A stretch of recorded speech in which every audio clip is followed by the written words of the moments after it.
साने Nipah नन्हे इब्राहिम की जिंदगी खुले गटर की नजर हो गई।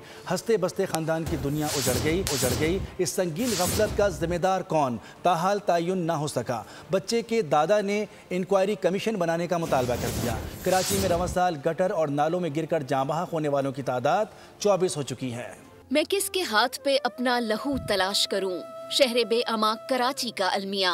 एक और घराने पर कयामत गुजर गई, एक और माँ की गोद उजड़ गई। सानेहा नीपा का जिम्मेदार कौन, ताहाल तायुन ना किया जा सका। दुखियारी माँ को किसी तौर करार नहीं। इकलौते बेटे की जुदाई पर बाप शिद्दत गम से निढाल है, लेकिन अंदोहनाक वाक़े पर अब तक इंक्वायरी कमेटी बनी, ना ही बाज़ाब्ता तहकीकात शुरू की जा सकी।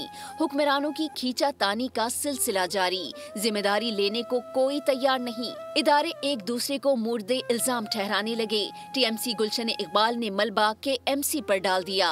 सदमे में डूबे दादा ने इंक्वायरी कमीशन बनाने का मुतालबा कर दिया। जिम्मेदार लोग आखिर क्या कर रहे हैं? क्या इनकी जिम्मेदारी नहीं बनती?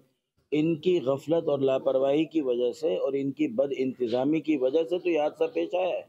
कम से कम ऐसी इंक्वायरी तो ज़रूर हो और इनके खिलाफ कम से कम इतना तो कदम उठाया जाए कि इनको एहसास हो आइंदा के लिए। आज मेरे बच्चे की जान चली जाए, कल खुदा किसी और बच्चे की जान ना जाए। डिपार्टमेंटल स्टोर से करोड़ों रुपए कमाते हैं, अवाम की तहफ्फुज की खातिर चंद 100 रुपए खर्च नहीं कर सकते। मोहल्लेदार चीख उठे। उसको शर्म नहीं आई कि इतना बड़ा हॉल खुला हुआ? कितनी शर्म की बात है बेटा। जो 200 इतना बड़ा बाजार है, वो छोटा मोटा नहीं है बाजार, बहुत बड़ा। जो 100 इकट्ठा करे तो 10,000 रुपए इकट्ठा हो जाता। 10,000 की एक स्लेब भी ला के रख सकते थे। अबे बेघर तो तुम्हें शर्म नहीं आई? कितने हादसे हो गए। ये सिर्फ एक हादसा नहीं, संगीन इंतजामी गफलत है जिसने जिंदगी से भरपूर बच्चे को बेजान कर दिया। हंसते बसते घराने को उम्र भर का रोग दे दिया। शहरी सवाल पूछते हैं कि इस शहर का कोई वाली वारिस है या नहीं।